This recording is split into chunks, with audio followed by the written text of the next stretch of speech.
Ibitekerezo bitoya bishobora kugufasha kubaka umushinga mugari w'ejo hazaza. Ibitekerezo bito ariko biri ku murongo bifite discipline bishobora kugufasha kubaka ibintu bigari by'ejo hazaza kandi bifite igihe kirekire. So niyo mpamvu rero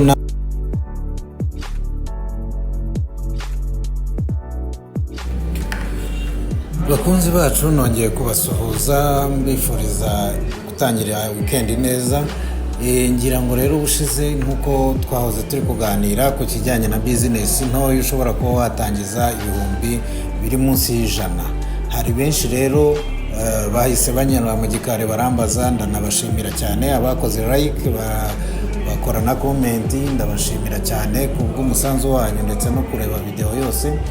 Hanyuma bagiye bambaza batese amoni nta kintu wadufasha kugira ngo tube twabona business umuntu ashobora gutangiza nibura wenda munsi y'ibihumbi 50 cyangwa ku bihumbi 50, cyane ko hari igihe ushobora gusanga hari ufite espace wenda ntoya iri munsi y'urugo cyangwa se no mu rugo akaba yakoresha indi technique turi bureberemo hano yamufasha kubona umusaruro nibura buri cyumweru akajya abona udufaranga two gushyira mu itsinda cyangwa se two kugira icyo afashisha mu muryango. Tugiye kurebera hamwe rero uburyo ushobora gutangiza amafaranga makeya cyane munsi y'ibihumbi 50 ukagira icyo ukora kandi cyajya gituma usarura amafaranga nibura buri cyumweru ukabona amafaranga yo kujya mu itsinda cyangwa se no gukora utundi tuntu tw'udukorwa two mu rugo. Narababwiye tuzajya tureba imishinga iciriritse aho ushobora gutangirira kugira ngo ubone uburyo wagurira ahandi. Hari umuhanga yaravuze ngo ibitekerezo bitoya bishobora kugufasha kubaka umushinga mugari w'ejo hazaza. Ibitekerezo bito ariko biri ku murongo bifite discipline bishobora kugufasha kubaka ibintu bigari by'ejo hazaza kandi bifite igihe kirekire. So niyo mpamvu rero natwe dushobora gutangira ku bitoya ku murima wo mu rugo tukagura tujya hanze y'urugo kugira ngo tubone ya nyungu ihagije. Uyu munsi rero nabateguriye ibihingwa bibiri tugiye kurebera hamwe.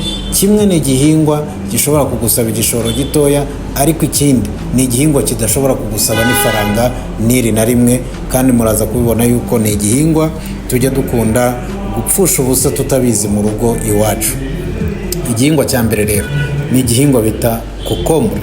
Kane kubatindira uyu munsi turihuta rwose, niyo mpamvu sinshaka ko muza kurambirwa na video ndende.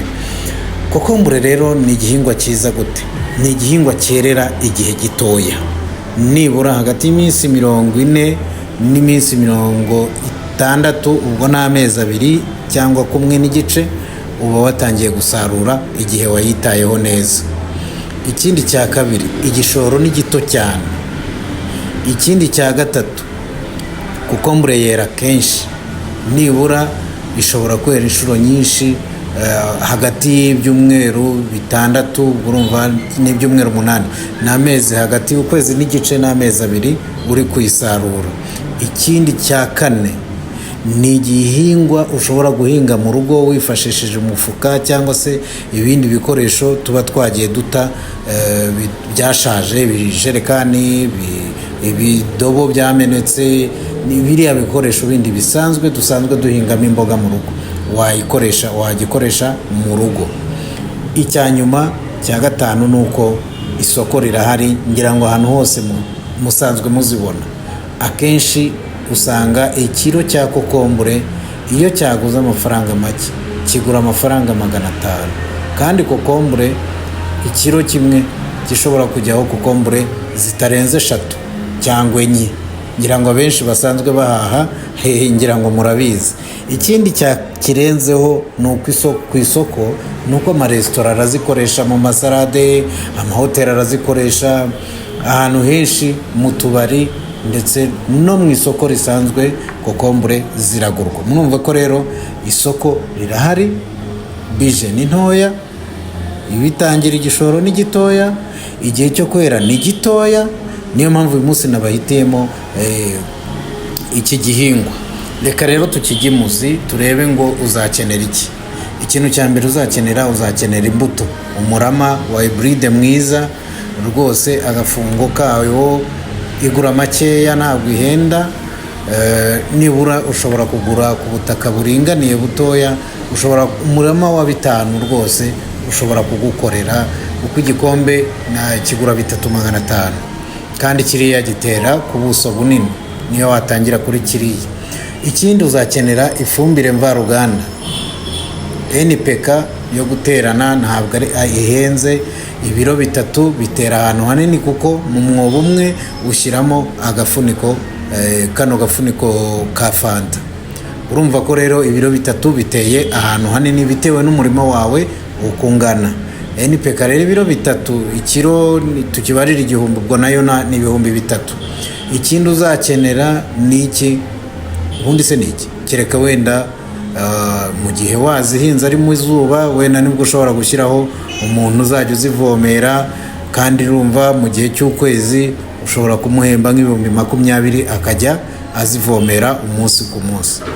Nta kindi bisaba usibye ifumbire y'imborera waterana na ya yindi y'imvaruganda, nayo tubare yuko wagura ikirundo cy'ibihumbi 10. Ubwo byose hamwe nimba wagiye wandika, urumva ari amafaranga ngahe? Tubaza ifumbire y'imborera y'ibihumbi 10, tubara NPK y'ibihumbi 3, ngo bibaye 13, tubara imbuto y'ibihumbi 3,500 igikombe, ngo bibaye 16,500. Hanyuma tubara n'umukozi ushobora kuvomera mu gihe cy'ukwezi kumwe mu gihe wazihinze mu zuba, bikaba bibaye ibihumbi 36,500. Murumva ko rero ku murima muto uringaniye, murumva yuko ushobora gukoresha amafaranga atageze no ku bihumbi 50 rwose, ibihumbi 36,500 ugahinga kokombure zawe. Aha, reka tuzarebe rero umusaruro inshuro imwe nibura igiti iyo cyeze, kokombure ishobora kwera kokombure hagati y'10 na 20. Ubwo urumva nimba ufite ibiti, wenda tuvuge ko wahinze ibiti 100, igikombe kimwe wahinze ibiti 100, ni ukuvuga ngo uzakuraho kokombure ziri hagati ibiti 100. Kokombure imwe wenda reka tuyibarire ko guhaye 5, yeze kokombure 5 wenda kuri season. Ubwo ni ukuvuga ibiti 100 ni kokombure 500. Kokombure 500 twabonye yuko nibura 4 zishobora gupima ikiro. Ubwo murumva nibura tuzaba dufitemo ibiro bingahe? 500 ugabanyije 4 ni 125. Ubwo ni ibiri 125. Ibiri 125 nubikuba wenda na 100, niyo ushaka dukube 400, murumva amafaranga yaba arimo. Murumva ko rero ni igihingwa cyiza gishobora kukuzamurira umusaruro, kikaguha umusaruro mu gihe gito, kikaguha inyungu mu gihe gito, kandi inyungu ifatika utiriwe uvunika.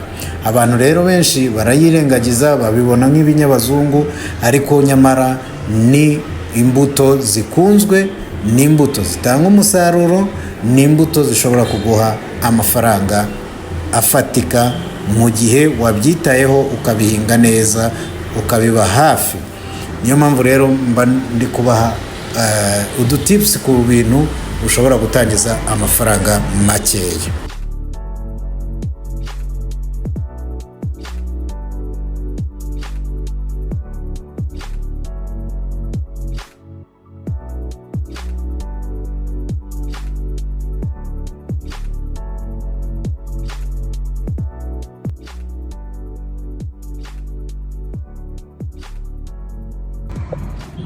Reka turebere hamwe noneho ubuhinzi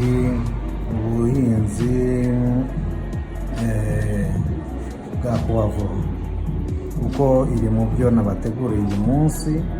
Nk'uko nabibabwiye, iki ni igihingwa gisaba zero budget cyangwa se wenda amafaranga make cyane. Noneho twakwibaza ngo kuki puwavuro kuzihinga, sibyo? Fata ikaramu nawe wandike. Ikintu cya mbere ni uko ni igihingwa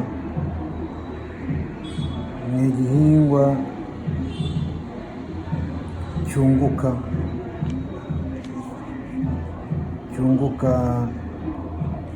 ku gishoro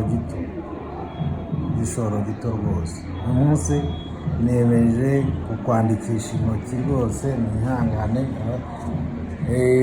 ariko n'ikoranabuhanga twarikoresha. ikindi cya kabiri reka ntibabwire nacyo impamvu puwavuro ni uko iraramba, narabibabwiye, iraramba, imara iminsi uyisaruraho. ni igihingwa ushobora gusaruraho hagati y'amezi 3 kugera ku mezi 4 uri kugisarura.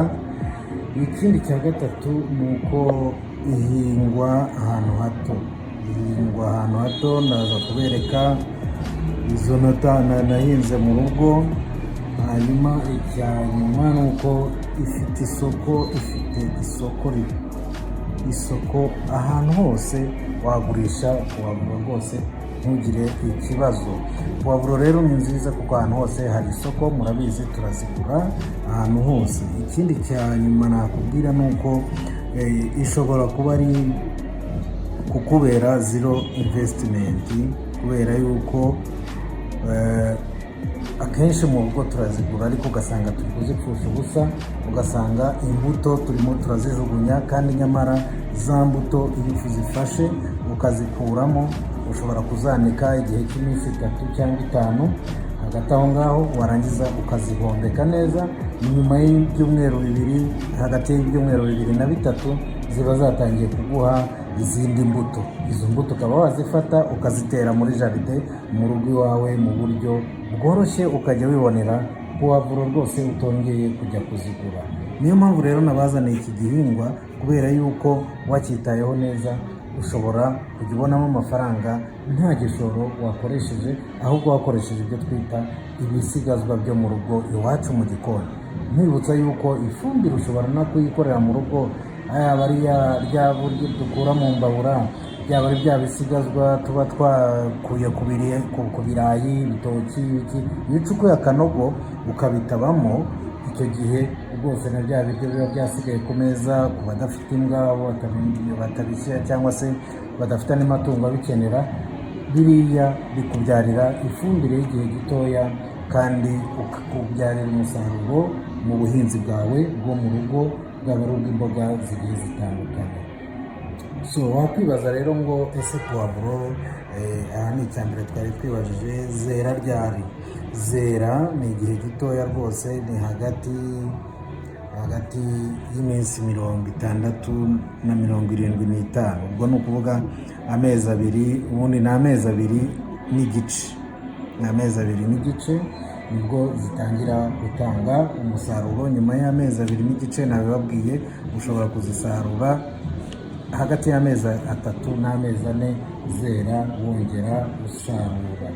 ubwo rero twareba ese noneho ahangaha uzakenera iyihe bije. ubaye udafite umurama, igikombe cy'umurama wa puwavuro, igikombe wenda uguze ibikombe 2 kigura 4,500, bikaba 9,000. ariko nk'uko nari mbibabwiye, biba byiza nyine ushobora gukoresha wa murama wavuye muri za puwavuro wowe wiguriye mu rugo.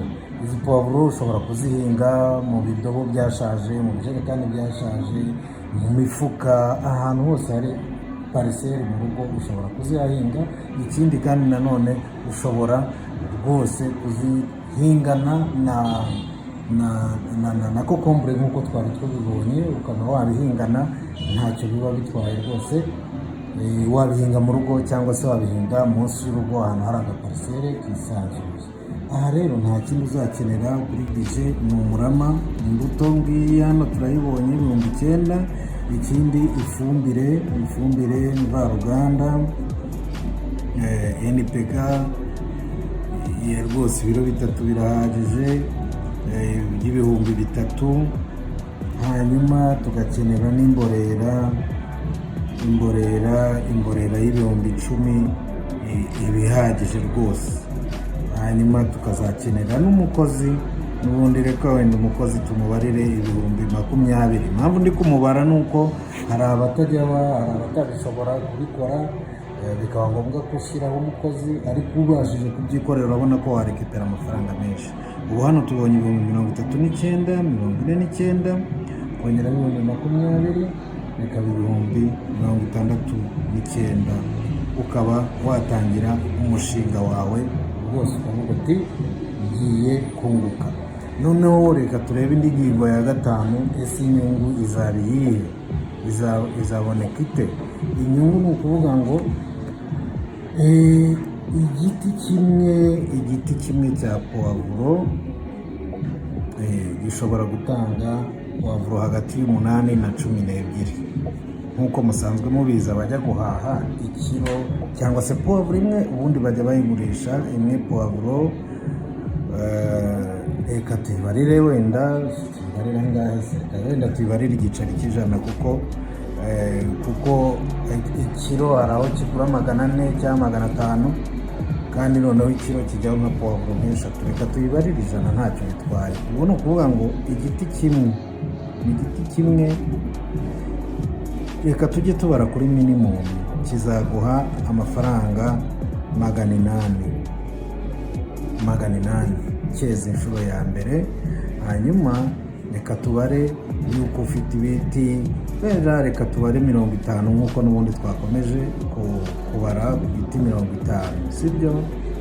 Ubwo tuzabona 800 dukubye ibiti 50 bizangane n'ibihumbi 40 kuri sigre imwe ku biti 50. Rero nzajya mbaha ingero ntoya, ubundi namwe mugende mwihitiramo bitewe n'umushinga wawe uko ushaka kuwerekezamo, icyo ushaka n'aho ufite ho kuwukorera. Niyo mpamvu rero nkora bikeya bishoboka, byashobokera buri wese. Ibiti 50 bijya ahantu hatoya, ubundi warangiza ukajya wibonera aya mafaranga uyabona buri cyumweru, cyangwa se niyo haba mu byumweru 2, nta gihombo waba urimo ku butaka butoya rwose waba wifitiye. Ubwo rero ni ukuvuga ngo inshuti zanjye, imishinga irahari, ahubwo mureke dutekereze neza turebe icyo umuntu yabyaza amahirwe ari kubona arawundi yiwe hafi yiwe, kugira ngo tuyabyaze umusaruro, atazajya ugira ngo wenda ibyo bisigazwa dusigaza mu gikoni nta kindi cyabyara, ahubwo byabyara akamaro. Ngira ngo muri kubibona imishinga yose tuyinyuzemo, tubonye investment yayo uko ari 2. Mukomeze mukurikire Iwacu Connect kugira ngo mujye mukomeza mubone udutips tugiye dutandukanye dushobora kugufasha mu gutera imbere. Ari umushinga wagutse rero, ngira ngo murabona yuko waba ari umushinga ufite amafaranga, ufite inyungu. Wowe harabura iki kugira ngo utangire? Uwo ni umukoro wawe, hanyuma warangiza ukatubwira uti Amoni ndashaka ibintu byagutse. Tuzajya twandika, narababwiye nimubona video nshyashya jya witegura ube wateguye ikaramu n'urupapuro hafi aho ngaho. Turi kumwe rero, stay tuned na Iwacu Connect tubaha inyigisho zigiye zitandukanye.